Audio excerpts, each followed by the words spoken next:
की सरकार शाइन करेगी? बीजेपी की सरकार साइन करेगी, क्योंकि आतंकवाद फ्री हो गया, माफिया फ्री हो गया, 370 धारा हट गई, और क्या चाहिए।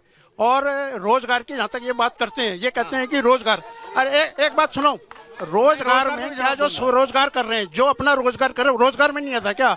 हम लोग स्किल ट्रेनिंग दे रहे हैं बच्चों को, और बच्चे जो हैं स्किल ट्रेनिंग करके अपना रोजगार कर रहे हैं, और उनके लिए हम लोग लोन प्रोवाइड कर रहे हैं, तो क्या वो रोजगार में नहीं आता क्या? मैं इनसे पूछना चाहता हूँ। ठीक है, मैं जवाब लूंगा। एक बार जनता के पास किसकी सरकार शाइन करेगी? माननीय मोदी जी, मैं बोलना नहीं चाह रही, वो इस टाइम बौखला गए। 400 पार, वो 400 पार नहीं, इस टाइम बीजेपी की हार होने वाली है। और जो ये लोग बोल रहे हैं मणिपुर का मुद्दा उठाइए, और जो हमारी किसान महिलाएं बैठी थी, उनके लिए उन्होंने काम क्यों नहीं करा? आप मंगलसूत्र की बात कर रहे हैं, महिलाओं के मंगलसूत्र की बात कर रहे हैं, आप रोजगार की बात करिए, आप हेल्थ की बात करिए, आपको आपके ये मुद्दे हैं। मैं आ रहा हूँ मंगलसूत्र की भी चर्चा। हाँ, किसकी सरकार शाइन करेगी? मैं एक चीज बोलना चाहता हूं कि मोदी जी का कहना है कि हमें परिवारवाद के खिलाफ है, हम परिवारवाद को वोट नहीं देंगे, और यहाँ का सांसद प्रत्याशी परिवारवाद का प्रतीक है। इसीलिए हम सोमनाथ भारती को यहाँ से जिताएंगे, जिन्होंने 10 साल इतना काम किया है, यहाँ से इतना काम किया है कि उनका कोई मुकाबला नहीं है। पर भी आरोप लगे थे थोड़े से उस पे।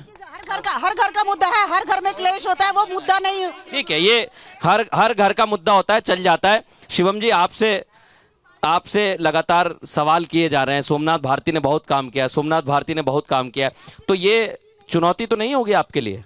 धारा 370 देश में किसने खत्म करी? हाँ, आ रहा हूं मैं, किसने खत्म करी?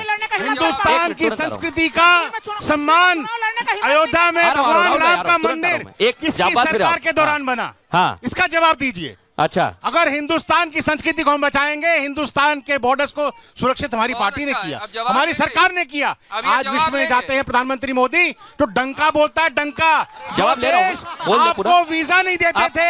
एक मिनट, वो अकेले हैं, आप 3 लोग हैं, वैसे ही गठबंधन चल रहा है। सुनने से काम बनेगा नहीं, अब क्यों बोल पड़े?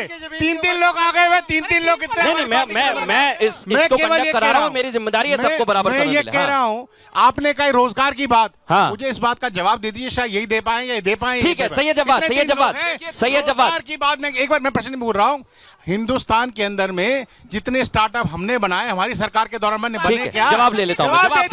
जवाब कौन सा रोजगार चाहते हैं आप? जवाब एक एक करके सरकारी नौकरी। इनके 3 सवालों के जवाब। एक मिनट भाई साहब, अगर नारे लगाने तो आप, अगर नारे लगाने तो पीछे चले जाइए, नारे मत लगाइए। इनके 3 सवालों का झूठ का पर्दा जो है अभी कैसे फाश होता है देखना चाहिए। धारा 370 की बात करें, इनसे पूछिए घाटी के अंदर 3 लोकसभा की जो सीटें हैं उस पे भारतीय जनता पार्टी क्यों चुनाव नहीं लड़ रही?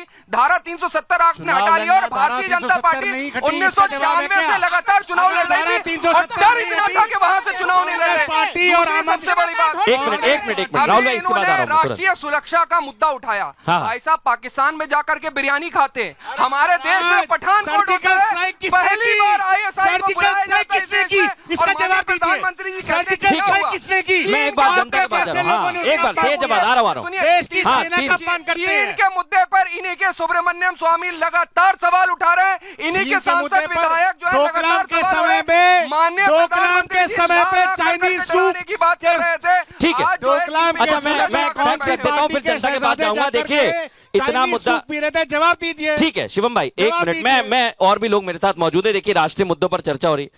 भाई साहब बड़े नारे लगा रहे थे, क्या कहेंगे भैया? क्या नाम है आपका? मेरा नाम रोहित सिंह है। रोहित जी, बताइए जरा, क्या मुद्दे आपके हैं? देखो, मेरा मुद्दा है, क्या मोदी सरकार बताए आगे महंगाई होगा कि नहीं होगा? क्या बताए सरकार, केंद्र सरकार, कि आगे सिलेंडर और पेट्रोल पर रेट महंगा होगा कि नहीं होगा? क्या आगे रोजगार मिलेगा कि नहीं मिलेगा? हमको समझ में आ रहा है कहां जा रहे हैं। कीजिए होगा कि नहीं होगा? क्या महिला सुरक्षा होगा कि नहीं होगा? अच्छा, एक मिनट, ये एक मिनट, उनको बात तो बोलने दीजिए। हाँ, बोलिए। जो दिल्ली में बीजेपी कार्यकर्ता ने 6 किलोमीटर महिला तक घसीटता ना, आज तक बीजेपी हाथ पे हाथ रखी क्यों बचे रहे? क्यों चुम्बक बन गया उनके मुंह में? कुछ नहीं करवाया। बिलभूषण सिंह शरण पे क्यों नहीं उनको अंदर किया? उन पे आरोप तय हो गए, अरेस्ट तो नहीं हुआ ना। तो जिन पर आरोप तय होते हैं वो आपको पता हमसे ज्यादा कि जिन पे की महिला आरक्षण की लग जाए उसको तुरंत बंद कर दिया। उसके लड़के क्यों दिया? सवाल उठा रहे हैं। एक मिनट। हाँ, रोजगार के लिए हमारे बीजेपी प्रवक्ता कह हमारे तो आप कहाँ के हैं? मैं तो दिल्ली का ही हूँ, यही का है, जो भी है हमारे ही है वो भी। जब दिल्ली के सिविल डिफेंस 17,000 कर्मचारी इन्होंने एक दिन में हटाए थे, तब कहाँ थी हमारी बीजेपी? जवाब लूंगा मैं, जवाब लूंगा, और भी लोग हैं। आगे आ जाइए भैया, क्या नाम है आपका? मेरा नाम सुमित है। जी जी, एक मिनट सुमित जी बताइए मुद्दे क्या? मुद्दे see this is a national election है, तो नेशनल इलेक्शन में नेशनल मुद्दों की बात की जाती है। सबसे बड़ा मुद्दा है इकोनॉमी। इकोनॉमी आपको देखना चाहिए कि इंडिया वर्ल्ड की 5th लार्जेस्ट इकोनॉमी हो गई और 3rd भी होने वाली है। आप ये देखिए, इकोनॉमी ग्रोथ रेट हमारी अच्छी है। Whether you talk about stock markets और anywhere else, people are making money and let's talk about the future of India. तो आपको लगता है इकोनॉमी एक बहुत बड़ा मुद्दा है? बिल्कुल भाई। जी, आपका क्या नाम है? मोहन गुरमुखानी। बिल्कुल ये सही बात कह रहे हैं कि हमारा जो है नेशनल और इंटरनेशनल पे लेवल पे, आप हमारी देखिए, आप मोदी जी की ने कितना काम किया है, कितनी रोड्स बनाई हैं, कितनी ब्रिजेस बनाई हैं, कितना रेलवे बनाया है, वो चीज़ कोई देख नहीं रहा। लोकल चीज़ें हैं, लोकल MLA देखेगा या काउंसलर देखेगा, लेकिन जो सारा इंडिया का देखना है या इंटरनेशनल लेवल पे जो मोदी ने अपना नाम कमाया है, मोदी ने जो क्या कहना है, सांसद चेंज क्यों? अगर आपकी मोदी जी की सरकार ने आज काम किया होता तो सांसद चेंज नहीं होता। मीनाक्षी लेखी किसी ने नहीं। अच्छा ठीक है, मैं एक सवाल करना चाह रहा हूं परमिंदर जी आपसे। शिवम भाई आपके पास भी आऊंगा मैं। परमिंदर जी, लोग कह रहे हैं, एक मिनट राहुल जी आपसे भी सवाल कर लेता हूं मैं, आप दोनों इकट्ठा जवाब दे देना। पहले आप दे दीजिए राहुल जी। उनका कहना है हमारे लिए इकोनॉमी भी एक बहुत बड़ा मुद्दा है, लोकल के मुद्दे विधायक सॉल्व कर लेगा। एमसीडी, एक मिनट मेरा पूरा सवाल सुनिए जो उठाया उन लोगों ने। उन लोगों का कहना है कि राष्ट्रीय स्तर पे जब इतना अच्छा काम हो रहा है तो आपको ऐसी क्या जरूरत आन पड़ी थी गठबंधन की? चलिए, आर्थिक मामले पे उन्होंने पूछा है, मैं हाँ, थोड़ा क्योंकि उसका आप उत्तर दे दूं। आर्थिक क्षेत्र से ही हैं। हाँ, मैं बता दूं कि 2004 से 2014 तक देश का जीडीपी जो टोटल उसमें विकास हुआ, वो है जीडीपी में विकास 188%। ठीक है। और 2014 से आंकड़े मेरे नहीं है, भारत सरकार के वित्त मंत्रालय के आंकड़े दे रहा हूं। और 2014 से 2024 के बीच में जीडीपी में विकास हुआ 88%। तो लोग तुलना कर ले कि 188%। लेकिन एक मैं आंकड़ा और बताता हूं, जब आंकड़ों की बात हो रही है तो मैं एक आंकड़ा बताता हूं। एक मिनट शिवम जी, मैं एक बस बहस हो जाए हल्की सी, एक मिनट भाई साहब, आ रहा हूं मैं। अभी हाल ही में एक जानकारी आई होगी, आपको पता होगा, स्टेट बैंक के पास बड़ी कमाई हुई है।